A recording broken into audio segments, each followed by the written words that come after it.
आखिर तलाक क्यों?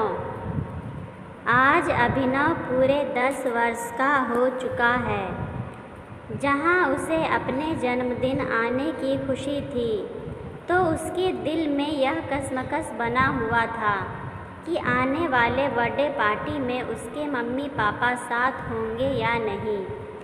अभिनव अपने पापा और मम्मी दोनों को ही बराबर प्यार करता है और वह दोनों को एक साथ देखना चाहता है, लेकिन उसके चाहने से कुछ नहीं होता क्योंकि उसके मम्मी पापा को भी एक दूसरे के साथ रहने में कोई दिलचस्पी नहीं थी। आज से लगभग 15 साल पहले अभिनव के माता पिता सुरभि और विनय की शादी हुई। यह उनकी लव मैरिज थी। दोनों के ही घर वालों ने हामी नहीं भरी थी। उसके बावजूद भी वे एक दूसरे के साथ जीवन बिताने के लिए भरपूर कोशिश कर रहे थे, हमेशा एक दूसरे का साथ दिया। जब घर वालों ने देखा कि दोनों के बीच में सच्चा प्यार है तो उन्होंने खुशी खुशी सुरभि और विनय की शादी करा दी। दोनों एक साथ जीवन बिता रहे थे कि लगभग 5 साल के बाद उनके जीवन में अभिनव ने प्रवेश लिया था। शुरू में तो सब कुछ बिल्कुल ठीक था, लेकिन धीरे धीरे स्थितियां बदलने लगी थी। जिसका जिम्मेदार कौन है यह कोई भी समझने को तैयार नहीं था। विनय अपने परिवार को खुश रखना चाहता था और ज़्यादा से ज़्यादा पैसे कमाने की सोचकर वह अपने ही परिवार से दूर जा रहा था और ज़्यादा समय ऑफिस में बिताता और कहीं ना कहीं खुद को काम में लीन कर चुका था। घर में रहकर सुरभि पूरा दिन काम करती और यहाँ तक कि अभिनव को भी संभालती। शुरू में अभिनव को संभालने के लिए उसने एक मेड रखी थी, लेकिन बाद में उस मेड के काम सही नहीं करने की वजह से उसे भी निकाल दिया गया था। धीरे धीरे सुरभि के मन में भी चिड़चिड़ाहट होने लगी और वह विनय से इस बात को लेकर बहस करने लगी थी। बात धीरे धीरे बढ़कर यहाँ तक पहुँच गई थी कि अब विनय अपने घर में रहना पसंद नहीं करता था और कई बार अपने बेटे से मिलने भी नहीं आ पाता था। सुरभि को यह दर्द अंदर ही अंदर खाए जा रहा था कि वह अभिनव को अकेले कैसे संभाल पाएगी, क्योंकि उसने देख लिया था कि अभिनव अब उसकी तरफ दिलचस्पी नहीं ले रहा था। थोड़े ही दिनों में अभिनव का जन्मदिन आने वाला था और वह पूरे 10 साल का होने वाला था, लेकिन किसी के मन में भी कोई खास खुशी नहीं थी। सुरभि ने अपने काम को जारी रखा और अपने बेटे के लिए एक शानदार पार्टी का आयोजन बेहतरीन रेस्टोरेंट में किया, जहां पर उसने अपने परिवार वालों के साथ विनय को भी बुला लिया था। जैसे ही विनय उस हॉल में अंदर आता है तो अभिनव जाकर उसे गले लग जाता है, क्योंकि आज वह अपने पिता को बहुत याद कर रहा था। अभिनव रोते हुए कहता है, पापा अच्छा हुआ आप आ गए। आज स्कूल में सब मुझे चिढ़ा रहे थे यह बोलकर कि आप मेरे बर्थडे में नहीं आएंगे क्योंकि आप तो मेरी मम्मी के साथ नहीं रहते हैं। यह सब सुनते हुए सुरभि अभिनव को अपने पास ले लेती है, लेकिन अभिनव अपने पापा के पास से जाना नहीं चाहता है।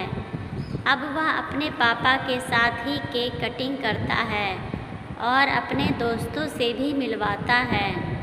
यह देखकर विनय को बहुत अच्छा लगता है, लेकिन जैसे ही वह सुरभि की ओर देखता है तो सुरभि मानो उसे बुरी तरह से इग्नोर कर देती है। इसी तरह से अभिनव की बर्थडे पार्टी ख़त्म हो जाती है, लेकिन उसके मम्मी पापा के बीच में दूरियां बढ़ती जा रही थी। घर के सभी लोग भी इस तैयारी में लगे हुए थे कि कहीं ना कहीं उस बच्चे की वजह से दोनों एक हो जाएं। लेकिन ऐसा नहीं हो पा रहा था और एक दिन अचानक विनय उनके घर आकर तलाक के पेपर दे जाता है, जिसे देखकर सुरभि अचानक रोने लगती है और अभिनव को कुछ समझ नहीं आता है। अभिनव अपनी मम्मी के पास जाकर कहता है, मम्मी रोते नहीं, मैं पापा से बात करूँगा तो सब कुछ ठीक हो जाएगा। यह सुनकर वह और ज़ोर से रोने लगती है और अभिनव को गले लगाते हुए कहती है, अब कुछ भी ठीक नहीं होगा बेटा, और अब हम इस शहर को भी छोड़ देंगे क्योंकि यहाँ हमारा कुछ है ही नहीं।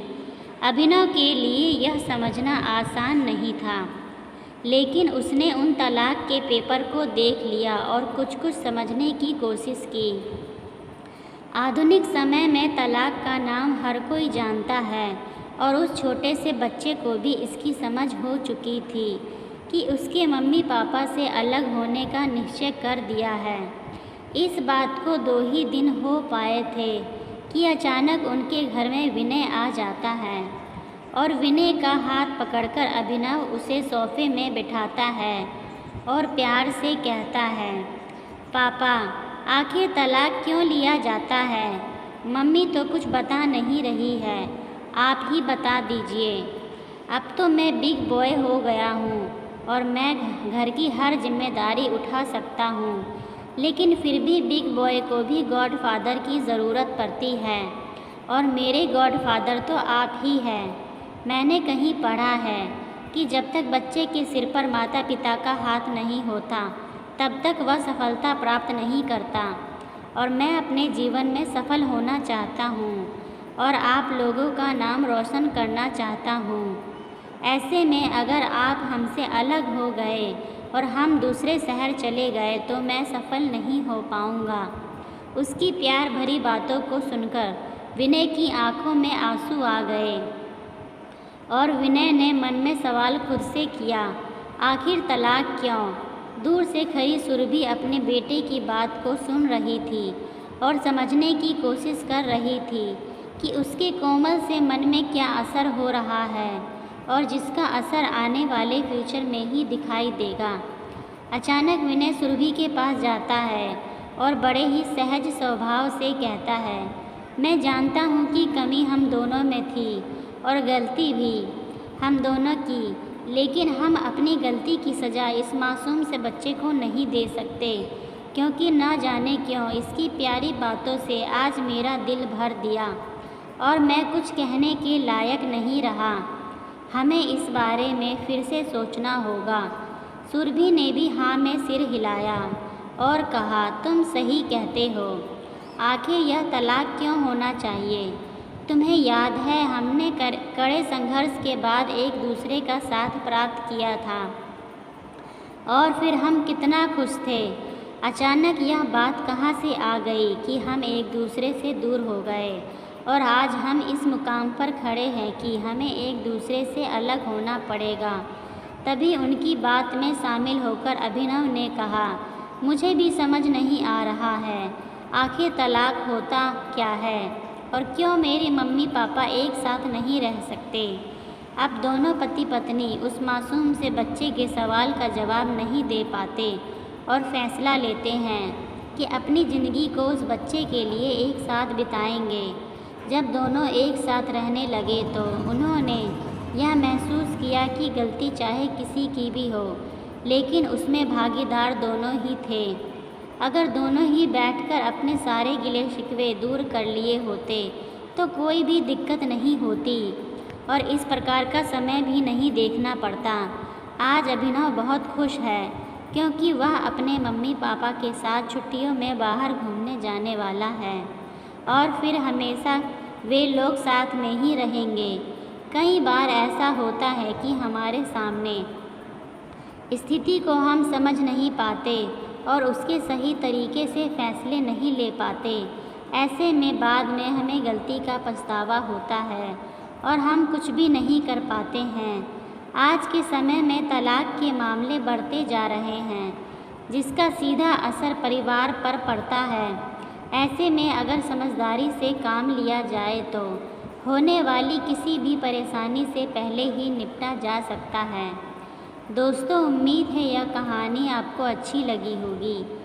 अगर अच्छी लगी है तो प्लीज़ इस चैनल को लाइक, शेयर, सब्सक्राइब ज़रूर करें। धन्यवाद। वीडियो देखने के लिए आपका बहुत बहुत शुक्रिया।